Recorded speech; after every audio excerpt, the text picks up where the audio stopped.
Kami di Sapa Indonesia Pagi melanjutkan dialog kita yang seru tadi soal bagaimana tiga kandidat ini punya optimistis yang berbeda-beda soal satu putaran atau dua putaran. Nah, kalau tadi Pak Yusuf ini mengatakan pasangan Ganjar dan juga Mahfud ini track recordnya sudah teruji, bukan kaleng-kaleng begitu. Ya. Apalagi kemudian Pak Mahfud ini kita tahu punya pengaruh yang kuat di Jawa Timur. Nah, kalau Mas Jazilul sendiri melihatnya, apakah cukup khawatir ini mengancam lumbung suara NU di Jawa Timur? Yang jelas yang tidak dimiliki oleh dua kandidat yang lain adalah narasi perubahan. Dan ini alhamdulillah sambutan masyarakat terus membesar. Ini akan menjadi ukuran. Karena apa? Karena masyarakat ini sudah jengah dengan keadaan ketimpangan ekonomi, ketimpangan kawasan, ketimpangan pendidikan. Inilah yang kemudian akan diisi oleh pasangan yang sangat terpercaya. Pak Anies dan Gus Muhaimin memiliki track record yang luar biasa. Artinya apa? Narasi perubahan inilah yang kemudian akan membesar. Jika ini membesar, jika ini terjadi kejutan, maka yang disebut oleh Pak Edi bahwa politik itu serba mungkin, akan terjadi kemungkinan satu putaran. Nah, soal basis di Jawa Timur kami yakin betul Mbak Wivi, karena selama ini PKB menjadi lumbung, Jawa Timur menjadi lumbung suara PKB. Nah, kalau kita membagi pada wilayah dan teritori, Jawa Barat, Banten, DKI, ini hampir menjadi tempatnya Amin. Tinggal battle-nya ada di Jawa Timur. Luar Jawa dari katakan suku Bugis, suku Melayu, itu lebih pada keinginan untuk perubahan. Karena apa? Karena sudah capek hidup di zaman ke zaman ini, terjadi kesenjangan yang 0,4 yang sangat tinggi. Nah, kenapa kami yakin betul misalkan narasi perubahan ini akan diambil betul oleh masyarakat? Karena memang dari awal narasi perubahan itu narasi yang menakutkan, sehingga harus ada, ya kira-kira kalau bahasanya Pak Laka, harus dihadapi oleh incumbent yang diincumbentkan, kira-kira begitu. Oke. Sehingga menurut hitung-hitungan tadi, lihat saja di survei tadi, yang paling istiqomah, nggak tahu ini, padahal ini menggunakan cara yang ilmiah. Tiga lembaga survei, Amin selalu 24, 24,20, sementara yang lain naik turun. Artinya konsistensi kenaikan perubahan ini akan terus terjadi, dan waktu yang tersisa ini akan kami gunakan sebaik-baiknya untuk kemudian menampilkan figur yang betul-betul clear. Figur yang memang diharapkan untuk sebuah perubahan Indonesia ke depan. Oke, nah kalau berbicara menghadirkan figur masa lalu untuk hari ini, bukan. Ini adalah figur masa depan. Oke, figur masa depan yang membawa Amin ini figur masa depan, bukan figur dari rebound, diolah terus seakan-akan dijanjikan untuk masa depan. Oke, kita akan lihat bagaimana kemudian narasi perubahan. Nah, kalau misalkan tadi Pak Yusuf kan bilang harus ada bisa dikatakan adu program supaya SDM ini berkualitas. Nah, kalau dari narasi perubahan untuk SDM yang berkualitas dari pasangan Amin ini, strateginya seperti apa? Kita sadar betul dari awal 20% dana pendidikan. Selama ini memang fokus terhadap peningkatan SDM itu kurang. Bayangkan saja masyarakat harus berteriak-teriak karena akibat zonasi yang nggak adil. Pendidikan hanya bisa diakses untuk orang kaya. Kartu-kartu yang dimaksud itu hanya kartu untuk memberikan pelipur-lara untuk masyarakat di bawah. Yang faktanya hanya sedikit orang yang bisa menyekolahkan anaknya di sekolah kedokteran, sekolah-sekolah yang bonafit. Dan pemerintah menurut saya dan Amin akan memberikan tawaran di mana perubahan itu dimulai dengan SDM dan kawasan. Di mana terjadi kesenjangan, disitulah kita akan turun. Berarti membentuk dari desa dulu? Kesenjangan pendidikan itu yang akan menjadi prioritas. Kalau ada kesenjangan kota dan desa yang akan menjadi prioritas. Itu Mbak Desti. Sehingga apa yang disebut perubahan itu adalah sesuatu yang ingin mengubah pola cara kerja kebijakan yang lebih adil, yang setara, yang memberikan akses kepada semua sebagai warga bangsa. Itulah yang menjadi komitmen. Dan kita sudah hitung bahwa memang kerangka alokasi anggaran yang ada memang tidak adil, kurang adil. Kan kalau yang sekarang itu kan satu desa 1 miliar kalau tidak salah. Nah kalau dari pasangan Amin kalau saya tidak salah begitu koreksi, satu desa 5 miliar begitu. Ya itu awalnya PKB memang yang mengusulkan itu. Karena PKB dari awal fokus ke desa. Dan setelah kita hitung memang jika secara bertahap desa itu diberikan kekuatan anggaran sampai 5 miliar bahkan bisa lebih. Itu sebenarnya hanya mengatur dana-dana yang masuk ke desa selama ini yang tumpang tindih. Oke. Kesehatan masuk, infrastruktur masuk,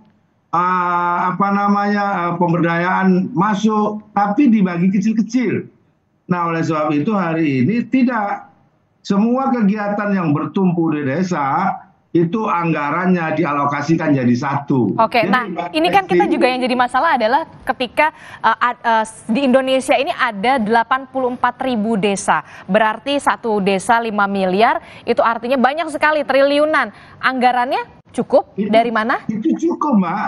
Karena apa? Kalau kita menghitung dari 3.000 anggaran yang ada hari ini sebenarnya setara dengan 20%. 20% itu menurut mandat konstitusi itu untuk dana pendidikan. Oke? Sementara dana pendidikan yang ada, coba lihat secara benar. Apakah betul dana pendidikan Indonesia itu 20% dan alokasinya 20%? Tidak. Karena disebutnya itu dana fungsi pendidikan. Ditambah caranya. Nah, untuk 400 triliun untuk desa, saya pikir ini adalah cukup realistis. Alokasi yang selama ini terbuang-buang tidak tepat sasaran dikumpulkan. Oke. Hanya 20% dari APBN, dari mana kita nggak mungkin? Sangat mungkin. Oke, kalau menurut pasangan Amin mungkin saja satu desa 5 miliar, tapi jangan kemudian pengawasan dan juga bisa dikatakan pengawasan ya betul ya, harus benar-benar ekstra hati-hati, jangan sampai kemudian ada celah. Jangan curigai orang desa, Mbak. Iya, betul, tapi jangan sampai kemudian kami ingin orang desa diberi kepercayaan mengelola anggaran. Itulah yang disebut dengan perubahan. Oke. Mas Edi, kalau misalkan kita melihat sudah Pak Jazilul bilang soal satu desa 5 miliar. Kemudian kalau dari pasangan dari Pak Prabowo dan juga Mas Gibran kalau tidak salah adalah makan siang gratis dan juga pemberian susu gratis itu untuk pencegah stunting. Kemudian yang menjadi masalah adalah hari ini saya membaca di kompas.com ini ada menu makanan pencegah stunting di Depok, Jawa Barat. Ini isinya ternyata cuma tahu dan juga sawi, padahal anggarannya 4,4 miliar rupiah.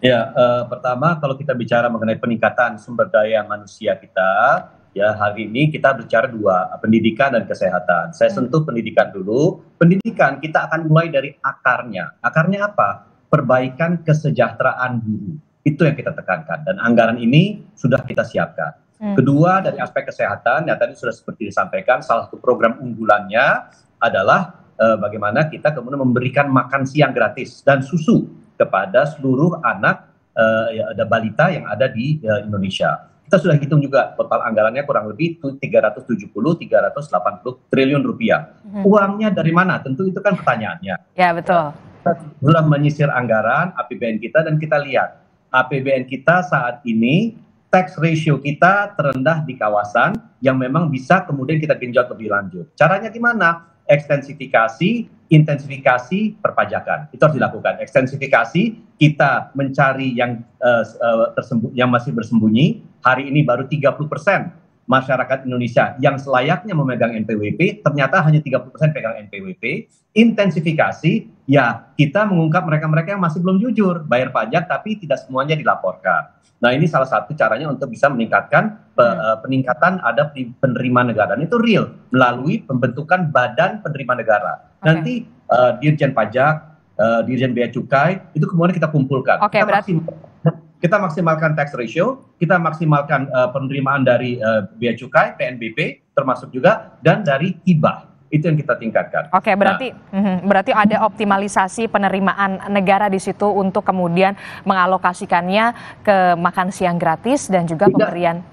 Tidak hanya itu saja, tetapi beban APBN yang saat ini masih tetap besar, itu akan kita kurangi. Caranya bagaimana? Subsidi yang tidak tepat sasaran hari ini tentu harus kita alokasikan untuk tepat sasaran. Hari ini LPG 3 kg, Pertalite dipergunakan 80%-nya oleh mereka-mereka yang justru tidak berhak. Nah, ini harus kita tata ulang itu. Nah, jadi beban yang tidak perlu, termasuk kemudian optimalisasi penerimaan negara, ini kombinasi untuk kita kemudian membiayai program-program yang sudah kita tawarkan itu. Oke, ramai sekali. Ini betul saya mengapresiasi sangat angkat topi begitu ya soal gagasan-gagasan dari Pak Jazilul, kemudian Mas Edi, kemudian Pak Yusuf. Terakhir, untuk yang kita tahu di pemilu 2024 ini adalah bagaimana menggait pemilih pemula, pemilih muda yang angkanya tidak main-main, bahkan di atas 50%. Kalau dari pasangan Ganjar Mahfud? Ya, menggait pemilih muda itu kan kalau saya lihat ya survei Indian Times pada 2022, apa isu yang menjadi konsen anak-anak muda? Yang pertama adalah soal kesejahteraan, yang kedua adalah soal lapangan kerja, yang ketiga adalah soal korupsi. Nah, kita menjawab ini dengan menghadirkan dua sosok yang paripurna dari segi integritas dan prestasi. Kalau dari program untuk pendidikan ya menurut saya pendidikan itu adalah solusi permanen dan struktural dari persoalan kemiskinan. Kita kenapa miskin sampai sekarang ini ya Mbak Disti? Karena 80% SDM kita adalah pendidikannya SMP ke bawah. Kemudian yang berikutnya adalah dana riset kita hanya 0,01 ya dari PDB kita atau 2,2 triliun. Nah, makanya itu yang harus dibenahi. Apa yang dilakukan oleh Ganjar dan Mahfud kita sebut untuk pintar tidak perlu bayar. Apa itu? Yaitu wajib belajar 12 tahun. Jadi sampai SMA kita gratiskan.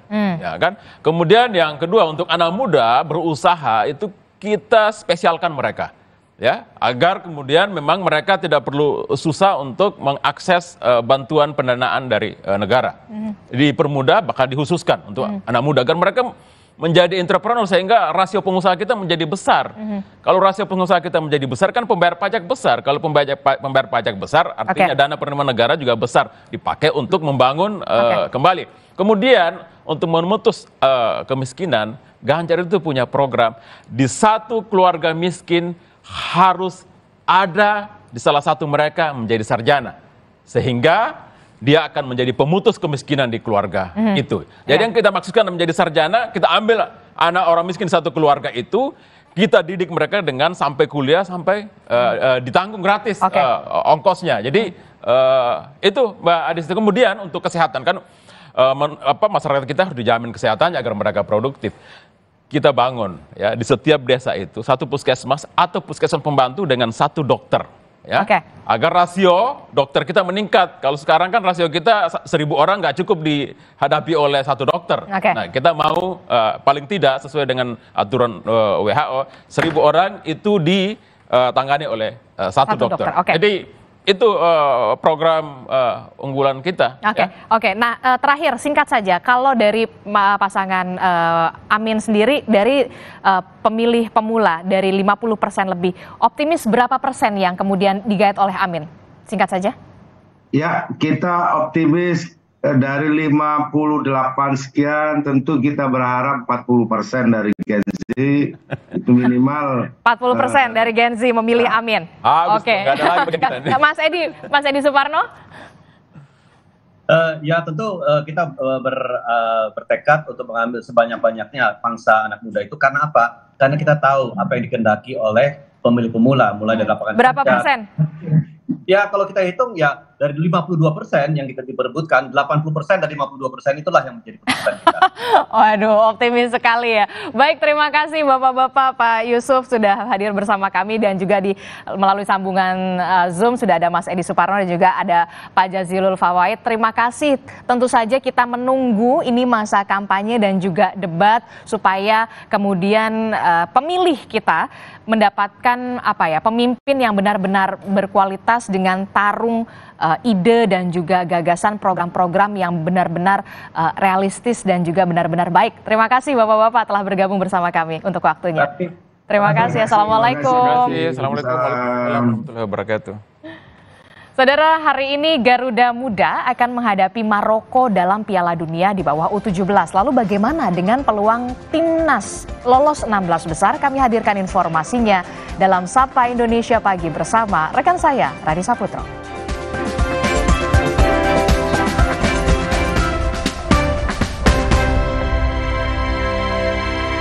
Alergi jontor nih. Aku biduran, obatnya yang depannya Indal CTN bisa dibeli tanpa resep dokter. Indal CTN, komposisi anti alerginya Redakan alergi. Indal CTN.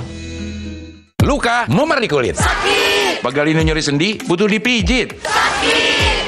Gak usah ngeluh kalau sakit, pakai Herba Wahid. Herba Wahid, minyak herbal berkhasiat. Herba Wahid, minyak gosok, urut dan pijit. Wahid. Yang Jangan ada flu dan batuk di antara kita. Minum Siladex Flu baru. Aktif redakan 5 gejala flu dan batuk. Baru Siladex Flu. Aktif redakan flu dan batuk. Produksi Konimax. Banyak mau liburan kemana? Bareng tiket.com tinggal gas aja. Pesan hotel dan tiket pesawat jadi beneran murah. Mau refund atau reschedule juga beneran mudah. Wujudkan BM liburan di tiket.com. Beneran murah, beneran mudah. Aqua percaya akan keajaiban alam. Maka, kami tidak menggunakan galon sekali pakai. Galon kami disanitasi dengan seksama sebelum diisi ulang. Aqua 100% murni. Antangin JRG dengan jahe, royal jelly, ginseng. Bantu meredakan gejala masuk angin dan menghangatkan bangsa Indonesia. Antangin JRG. WC, bablas angine. Bila si kecil panas, ingat 3C. gerak-geriknya, cek suhu badannya, kontreksin solusinya. Untuk turunkan panas demam. Kontreksin, bila si kecil. Andalan Ibu Siaga. Di tanganmu, botol plastik bekas bisa jadi baru lagi. Seperti tas, baju, hingga sepatu ini. Bersama Gerakan Ekonomi Sirkular Nasional Le Mineral, mari mulai kebiasaan baru memilah sampah plastik dari rumah, menyalurkan lewat aplikasi, pemulung, ataupun bank sampah. Sampah plastikmu memberi nilai tambah untukmu dan juga untuk mereka. Dengan langkah sederhana, pisahkan sampah sesuai jenisnya, sampah organik, plastik termasuk PET, kertas, dan kaleng, lalu salurkan. Sampah plastik yang terpilah bisa didaur ulang. Mulai kebiasaan baru dan buat botol plastik bekasmu jadi baru lagi.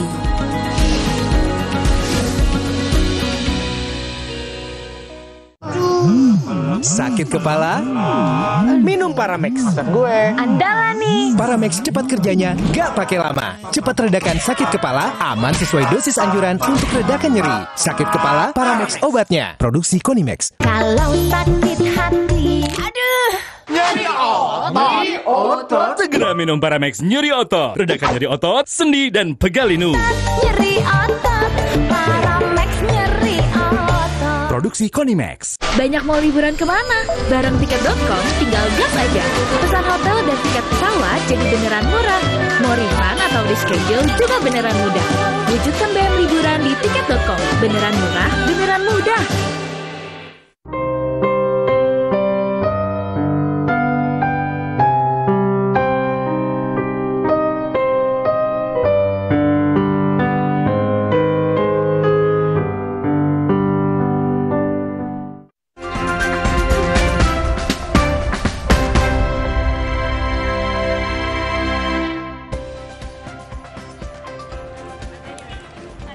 Timnas Indonesia U17 menatap laga pamungkas Grup A Piala Dunia U17 menghadapi Maroko. Garuda Muda mengantisipasi serangan balik Maroko yang dinilai berbahaya dan sekaligus bertekad cetak sejarah untuk lolos ke babak 16 besar. Saat ini Indonesia mengumpulkan 2 poin dari 2 kali hasil imbang. Kondisi fisik Iqbal Wijangge dan kolega telah pulih 100% usai melakoni laga kedua Grup A kontra Panama pada Senin kemarin. Evaluasi dari 2 pertandingan sebelumnya membuat tim pelatih optimistis Garuda Muda bisa meraih kemenangan perdananya di fase grup. Panama koreksi banyak sekali, kemudian evaluasi juga ada. Kemudian kita bahas juga bagaimana kekuatan Maroko. Dan kita lihat Maroko juga tim bagus, kita tidak boleh menganggap Maroko di bawah Ekuador, di bawah Panama, tidak. Mereka semua hampir sama. Sementara itu, skuad muda Maroko juga optimistis bisa mengalahkan Indonesia meski tidak mudah. Maroko saat ini berada di peringkat kedua dengan 3 poin, 1 tingkat di atas Indonesia. Normal preparation, it's a very important game for us. It means qualification for the next round. And we are confident that it is not going to be easy, so we need to prepare well. We are focused, inshallah, for tomorrow to give the maximum to get our qualification, inshallah. Timnas Maroko U17 hanya butuh hasil seri untuk memastikan lolos ke babak selanjutnya. Sementara Indonesia harus meraih kemenangan di laga yang berlangsung di Stadion Gelora Bung Tomo, Surabaya, Jawa Timur. Tim Liputan, Kompas TV.